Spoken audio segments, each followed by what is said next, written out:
السلام عليكم ورحمة الله وبركاته. كبجمتوتا في جالتمتوتا هردفتوتا عبدو تيوب جراجرتو بقدرات تنسلين جتا إيغان نرى ودوغت داتي إنا الله وإنا إليه راجعون. ربيني رامة سيد أفها قدو منان أبوليتين كينيا منا محمد غرفور ربي ديمدتي إيغان دواسي كان الران نمني حقلي قبوا برات جدي يادا فكينيا نمني تقو غافة دوه غافة فول ربي ديمي وانما دنيا رتي حجتا ترين يادا تمايتو يو خيري تايس شيري تايس وانما دلغاتو ريتو فكينيا أبوليتين كينيا منا محمد ربي سيرا جالتو جيغا غاري أكاونتي سيرا حجتا ترتي namni du'a si kanarraa waa hedduu barate jedhee yaada. Kanaafi viidiyoo isiin dhiiftee deemte namni jala seentan ilaaltan jiraachuu dandeessu.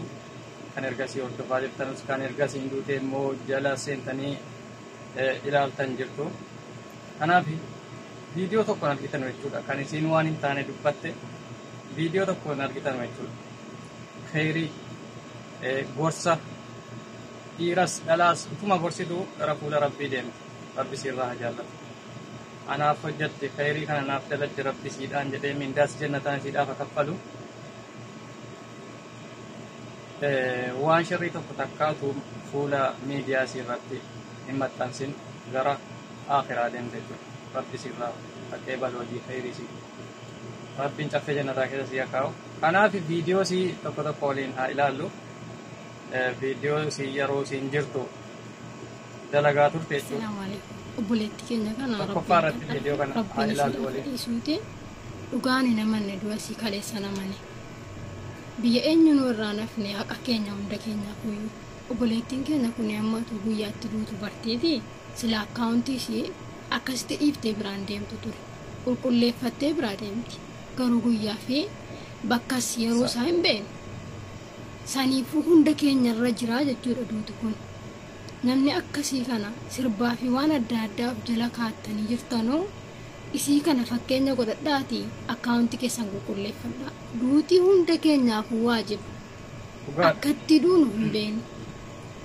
Yoo nama asirratti illee khayrii asirra kaatee deemu hin taane yeroo lubbuudhaan jirtu jechuudha. Warroota sirban warroota waan hin taane waan rabbiin hin jaallanne miidiyaa jira fuula miidiyaa jira irratti maxxansanuuf gorsa wallaahi aadiin guyyaatti duunu beekne hunda keenyaaf waajiba jennaan rabbi siidhaa fadhiisu warra du'e hundaaf rabbinaa warra miidiyaa irratti waan hin taane maxxansu miidiyaa irratti wanti isin maxxansitan kun gaafa isin fuula rabbii deemtan achirraa hin badu. Kanaaf of eeggadhaa. Du'a sii kanarraa namni haqli qabu jechuudha. Waa hedduu barachuu danda'a. Gara viidiyootti adeemna. Dhaamsa obboleettiidhaa dhaamtu. Nu dubartiin kun jallisiidha. Gara barbaade namni nu jallisaa nu jallifataa waanuma dhageenye amannaa waanuma argine tokko amanna. Soba ta'us dhugaa ta'us kun amala dubartii hundaati. Garuu san hunda keessatti immoo yoo duuba kee hirkoo kee rabbiin taasifattee jibdeen jibtu beekadhu. Jallifamtee illee badduu rahmaaniin qabda waan ta'eef. Saniifuu ammoo badii tokko yoo dogoggortee hojjettee nama biraatti ni mini. Ilmi namaa nama rabbiin qalbii jiise malee rahmata siin godhu. Badii sana ammoo yoo ati akka geedhiitti gadi baatee himtu ta'e badii sana rabbiin siin dhiisu. Yoo ammoo yaa rabbi badii kunaa dhiisi jettee kan tobbattu ta'e rabbiin aniifati qabnu rahmaaniin rahiimiin qabna. Rabbi akka mararfataa ta'e rabbi akka rahmata godhaa ta'e saniifuu of eeggannoo godhachuu barbaadeetanii. Assalaamu alaikum warahmatullahi wabarakatuh. Buleewwan koo akkam jirtu fayyaa keessanii nagaadha. Baga nagaa taatanii ammallee rabbi bakka jirtu nuti nagaa isin haa godhu. Warra mana maal taatee baddee jettanoo ani hin banne alhamdulillah nagaan qaba jira. Viidiyoo fi waan akkasii yoon dhiisillee jechuudha. Kastii nama tokko ragalee nan taphata yeroo tokko. Viidiyoo waraabuu dhiisuu waan badii kana duukaa fiiguu dhiisuu immoo nan dhiise. Sababni isaa kanaan dura ustaazonni hin jiran waasirraa. Uummanni TikTok kun garaana uummata TikTok keessattuu kan waan arge borcaa ooltan kan akka waan yeroo hunda jiraatanutti waan arge maxxansitan bor arra ta'e beektan gaafa dhiiftanii biraa deemtan gaafa isin dhiiftanii biraa deemtan sanumaa yaadatam fakkeenyi kunoo kanuma munaadhuma kana jiru rabbi rahmata siidhaaf godha.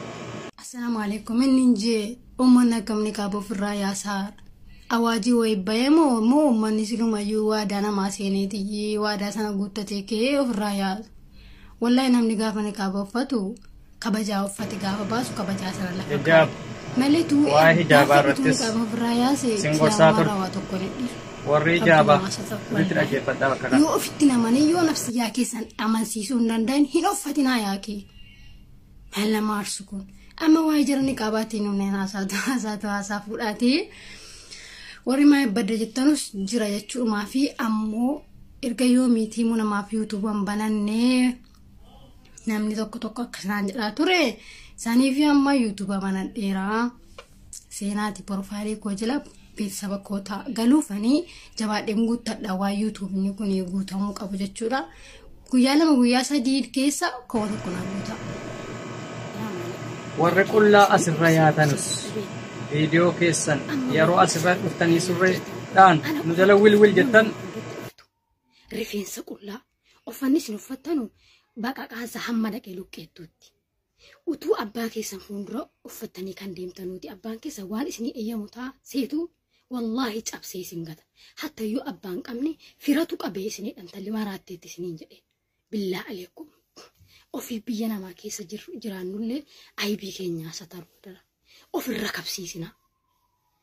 Uffatan taani uffatanii karaaraan deemna. Isinooti karaa dhaabattanii tuusin sirbitan yoo namni isinitti dhufee saalfattu nama miidiyaa maaliif saalfattan. TikTokii kana golgee abbaa keetiiti moo golgee jaarsa keetiisiiti. Miidiyaadha sooshaal miidiyaadha. Eerumuuf deemtu jara keenya ilmoo horachuuf deemtu. Borittiin arrafamuuf deemtu. Adaraa waan kanarraa of eeggadha. Laayikii fooloodhaaf yoo ta'e immoo anuu isinirraan arga. Uummata sabaafis nama jiraataa turedha munaan. Rabbi rahmata godhuuf jedhaaf koomenti jalatti rahmata kadhaafi. Waa'ee Booranaati asitti yeroo Booranni hongeedhaan miidhamee uummanni Oromoo fi uummanni Itoophiyaa biyyattii keessa jiru gargaaraa ture keessatti viidiyoo isin waraabdeedha kun immoo bakka kufaa Rabbi rahmatatii akkasuma tokkummaan keessan akka namu waan qabuun itti hirmaatee kufaasaa ol kaafatuu jechuun barbaada. Ummata Booranaa bira haa dhaabbannu. Gaarsi kan Rabbiitu caalaa nutillee hamma dandeenyu ummata kana bira haa dhaabbannu. Rabbiin hongeedhaan jara fixe, Rabbiin hongeetti buuse, rahmata isaatti buuse, jara haa qobsu, nutillee akka nama tokkootti dirqama namummaa keenya haa baannu. Miidhamni Booranaa miidhama keenya. Assalaamu alaikum wa rahmatullahi wa barakatuh. Wa alaikum salaam wa rahmatullahi wa barakatuh. Maalaa seemnaa dhiisa. Maal haasa'e maal isaa dubbiitu dhibeera. Rabbi keessa koollee beeka. Rahmaana dubbatu. Isa tumna qaba sirreessuuttis. Inni nuufa sirreessu. Karaan Quraanaa badiisa namna keedide badiisa.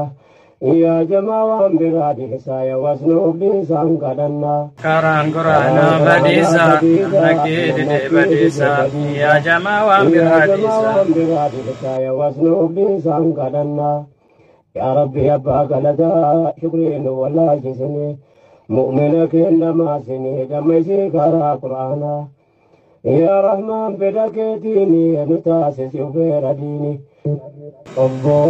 akka video kan argitanii rahmata rabbii kadhaafi rabbi rahmata godhuuf wallahi. Assalaamu alaikum. Wa alaikum salaam. Aaniin ustaazota irraa qaba. Ustaazotaaf Ergasii gaafa sirra hin kun jirre. immoo ustaazotaaf Anaa dubartii kana xiyya malee hin callisu gaafa ijoolleen shaawarii wal galchitu. Garuu hadha isin jirtuudhaaf callimne. Maaliif calliftu isin immoo? Isinii jiru nu iyyinaa.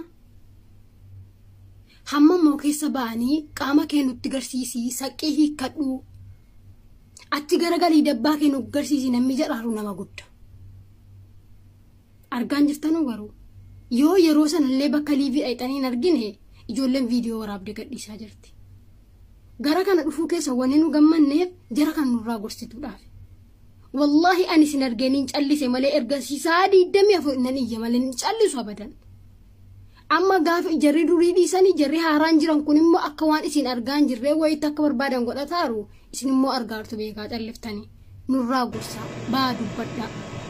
yaa rabbi rahmata godhiif yaa rabbi dhiisiif yaa rabbi hojii isin asitti hojjetaa turte hundayyuu yaa rabbi irraa qeebalii يا رب اللي فما قلت يا رب يا رامي سنين دعاء قد آفي رب رامو في egaan kabajamtootaa fi jaallatamtoota hordoftootaaf jechuun viidiyoon hanga ammaatti qabannee fi dhufne kana fakkaata viidiyoo kanarraa waan baay'ee barattu jedheeti yaada viidiyoo kana sirriitti hordofaa warri har'a waan hin taane hojjetan bor sanuma yaadatamtu warri waan khayrii hojjetan immoo sanuma yaadatee uummanni asirratti hafe booda keessanitti hafe rahmata rabbiin isiniif kadhata jechuudha rahmata rabbiin isiniif kadhachuuf illee waan tokko shakkii tokko malee isinii kadhata warra immoo asirratti waan arge dhiisee booda keessanitti waan hin taane waan ija nama yaani na ilaalu maafuu namatti hin tolle waan rabbiin hin jaallanne dhiiftanii deemtan nama hedduutu jira sanaaf immoo rahmatuma kadhachuun xiqqoo namatti ulfaata kanaaf warra booda ofiitti khayrii hamfatee deemu anumarraa kaase rabbiin waa taasisu viidiyoo kana sirriitti hordofaa viidiyoo kana yeroo xumurtanii kaatan waan isinirraa eegamu laayik gochuu isin sodaatina mallattoo sabskraayibii kana tuqaa sabskiraayib godhaa maatii keenya ta'a gara fuulduraatti waan hedduu hojjechuuf fedha qabnaa waan tokko tokko chaalenjii adda addaas ni jalqabna waliin maatii kiyya kanaaf rabbiin gaafa nutti duune warra waan khayrii booda ofitti hambifatee ittiin yaadatamu nu haa taasisu warra waan sharrii boodatti hambifatee ittiin namni maqaa keenya dhahu rabbi nun taasisini assalaamu alaikum wa rahmatullahi wa barakaatuh nagaan